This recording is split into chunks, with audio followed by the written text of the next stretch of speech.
Yuk bangun sholat tahajud, minta kepada Allah. Sholat tahajud 40 malam berturut-turut, karena ada hadis menjelaskan siapa yang bangun sholat malam 40 malam berturut-turut, Allah malu tidak mengabulkan doanya.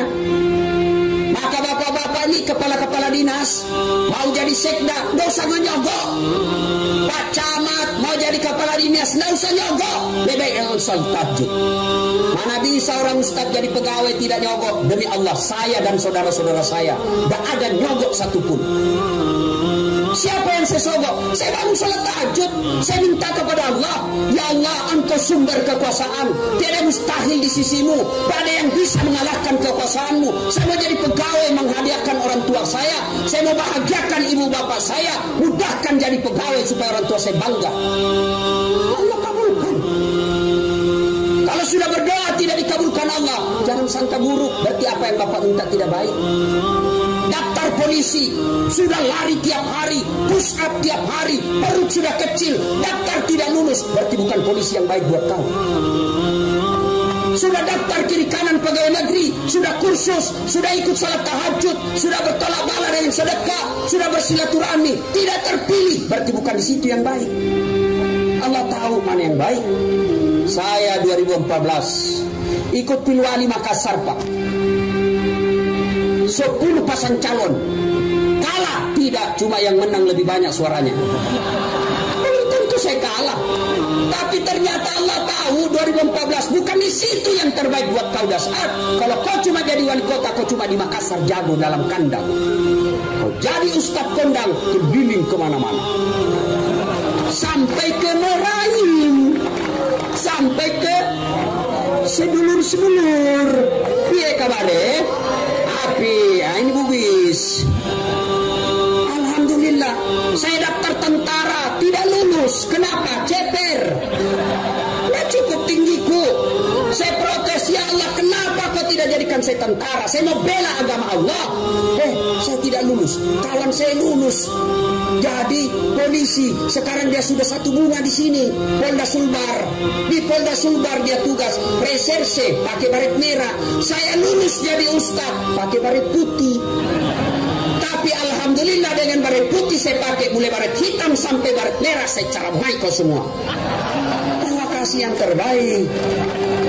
Yuk, bapak-bapak, kepala dinas, pegawai, jangan nyogok. Kalian nyogok, maka selama kalian makan itu gajimu sebagai pegawai, selama itu makan uang haram termasuk uang pensiunmu. Maka lebih berdoa kepada Allah, minta tolong kepada Allah. Saya sudah berdoa, Ustaz, kenapa doaku tidak dikabulkan? Karena Bapak berdoa, Bapak tidak tahu apa yang Bapak baca. Bapak-bapak, mau saya ajarkan doa gampang masuk surga? Mau?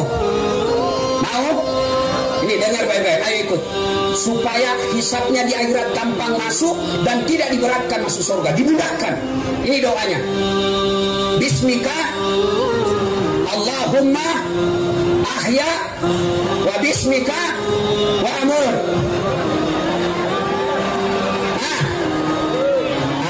Itu namanya beleng-beleng. Lain di mulut, lain di hati.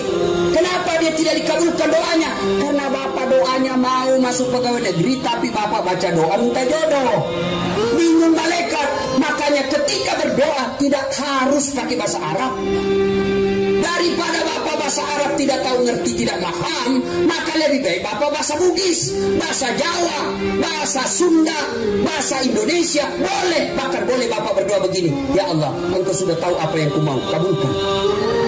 Selesai.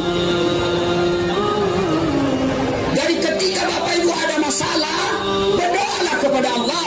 Adakah manusia yang tidak ada masalahnya di sini? Ada. Semua punya masalah. Ini muka-muka penuh masalah ini.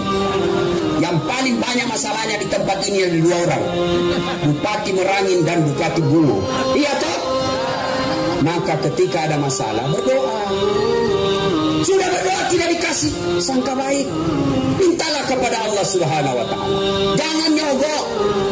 Ya, pegawai-pegawai negeri kerja aja dengan baik. 2 sosok beliau yang ada di tengah-tengah kita, saya yakin bisa tahu mana pegawai saya yang cerdas, mana yang layak, mana yang tidak. bisa ditahu. Nah, banyak lagi macam-macam muka pada saat itu. Dan seluruh barang-barang yang pernah kita ambil ketika itu disuruh pikul sambil menunggu panggilan. Bayangkan Pak, bapak yang pernah ngambil tanahnya tetangga, bikin pagar, dia serobot setengah meter, yang setengah meter itu nanti bapak disuruh pikul sambil menunggu giliran. Bapak-bapak pegawai yang pernah ngambil komputer, meja, apalagi kalau rumah pindah kepala dinas, terjadi pergantian bupati, rumah dinas biar horden hilang semua, piring hilang semua, kerjasama dengan kepala bagian umum untuk pengadaan. Nah, ini nanti kalian di Padang Masar disuruh pikul semua barang yang pernah kau ambil. Maka lewatlah pegawai kita, wah pantas hilang gorden, ternyata bapak yang mulai. Dan pada saat itu kata Nabi, Allah sediakan suatu ruangan yang di mana ruangan itu diberikan keistimewaan. Maka di dalam ruangan itu ada 7 golongan orang yang dilindungi. 7 golongan orang yang dilindungi. Satu di antara 7 yang dilindungi itu kata Nabi, imamun adil, pemimpin yang adil.